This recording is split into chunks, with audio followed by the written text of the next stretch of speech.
Welcome to Hair Matters today. I wanted to try out a new product today. This is one of the Revlon blow dryers, the brush dryers. I'd like to thank my friend Emily and Barbara for getting this for me, and I cannot wait to try it out. I'm so excited. But before we apply any kind of heat to our hair, make sure that you put a heat protectant in it and something to help smooth it if you have curly hair like mine. As you can tell, it's already trying to dry on its own and get frizzy. So the first thing I'm going to put in it, and you know I'm going to my Monate because it's my favorite, is the Studio One Frizz Fix. And I'm putting this in first. This is one of the first things. That's all you need, one pump. In fact, I didn't even do a full pump. It's like half a pump.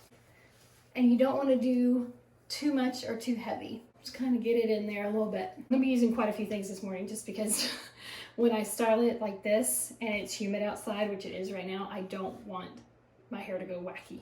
So then this is the Thermal Protect. I really, really love this one because I don't want to get split ends in my hair while I'm trying to grow it out. And I'm growing it out right now to see how long I can get it within a year. So I'm thinking, yeah, at least middle of the back in a year. So I'm gonna just want to see how fast it grows with Monate because I chopped it off really short last year. I'm also gonna put in a little bit of Rejuva beads. This is the split end mender, just because it's been about, I guess, 2 months since I've had my hair cut. And since I'm heat styling it a little more these days, I'm gonna make sure to put a split end mender on my hair so it's protected and it's also repaired. Healthy ends are what make your hair look so nice and smooth and pretty and healthy. You don't want scraggly ends. That does nothing for the look of your hair. So some people are like, I like my hair long, I don't want to cut it. Well, if you don't cut those scraggly ends, they're just going to keep shredding up and you're going to wind up with like these wispy scraggly ends, and it's going to like turn into a point and it'll be at the bottom end. That's not pretty hair. So just saying, get a haircut every 2 to 3 months, at least a trim. Just trim it. A little bit of the blowout cream in it. This one has been my favorite since they came out with it.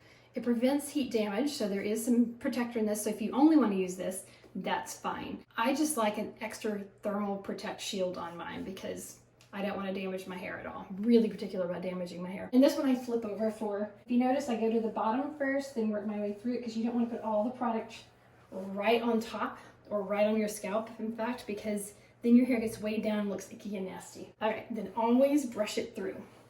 Brush through your product because that helps distribute it a lot more evenly. And brush from the bottom up so you don't pull extra tangles. Something I do with my clients, and you should do too, I've seen people just go at their hair. It helps to section it. So make sure you section your hair.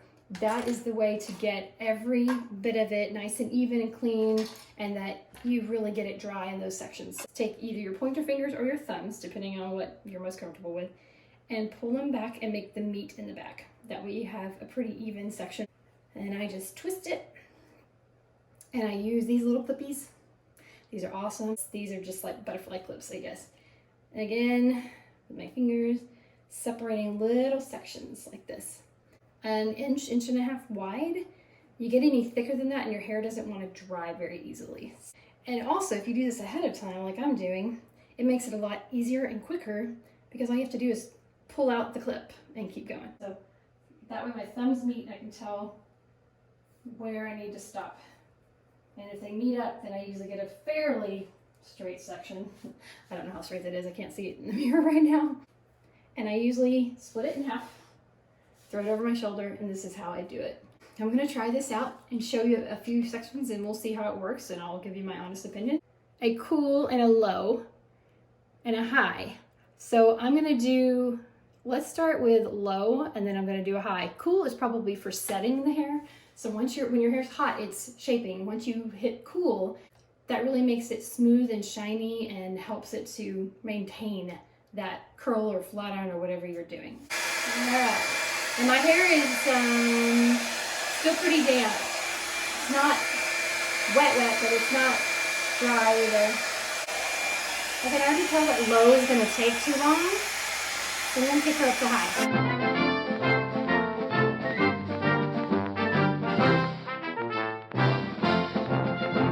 Okay, so far I'm really impressed. Look at that. That's pretty smooth for my curly hair.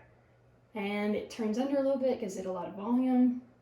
That's nice. I did have to turn it on high because my hair needs a little more heat to it to smooth it out. And I do like the tension. This has really good tension, so I can really smooth it out and straighten it.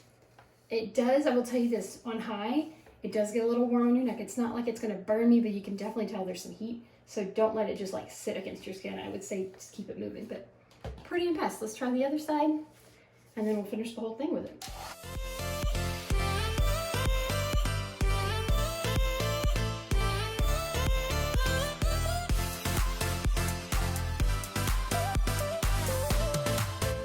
I'm gonna check it with the mirror because I'm gonna see how the back did.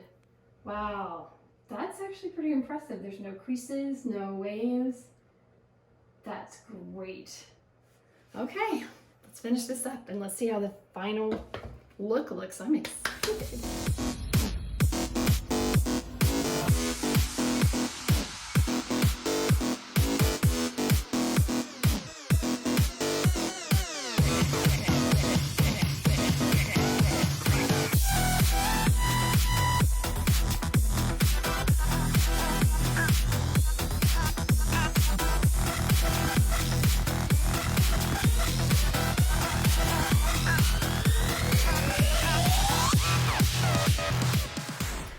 Okay guys, that only took me about 15 minutes. Super impressed. Super impressed. I swear you saw me, I did not use a flat iron. That was all the brush dryer. Look at that volume, that's good volume. Nice and smooth. I love it, I love it, I love it. I'll put the link for you guys in the description because that works great, and it's not a super pricey product, so that's 2 thumbs up actually. Good job, Revlon. Much easier than trying to do a brush and blow dryer at the same time and have to keep setting it down and picking it up. So I did set it down a few times, and it's great. It doesn't like vibrate and fall off the counter or anything like that. And clean it. Guys, clean your brushes every time you use them, every time. Another thing I noticed is it doesn't really blow the hair around a lot, which is great. The hair wasn't just like everywhere. It does get a little hot, so be careful near your scalp. And these little pieces right here were a little tricky to get smooth because it's such a big brush getting it under there. But I go in this way with it, down, and that smooths those little things out so they're not too crazy instead of going up and over. Another thing I really like about it, it's so big and so wide that I could do really big sections. This section, a section this way, horizontally large, not thickness this way large. And I love that because I could get a lot of it done a lot quicker. So also what I'm going to do is finish it up with the Monat Sheer Mist. This one's hard to get a hold of. It's not always around. So I'm going to give it just a little bit, kind of walk into it there because I don't want it to be overdone. Less product is more. And I like this because it gives it a nice shine and smooth, and because I'm naturally curly, it helps it not to frizz. This is beautiful. Oh my gosh, that is a wonderful blow dry. And I didn't even have to work hard at it. 15 minutes, done. Thank you guys for joining me today for Hair Matters. And remember, take good care of your hair because your hair matters. See you next time.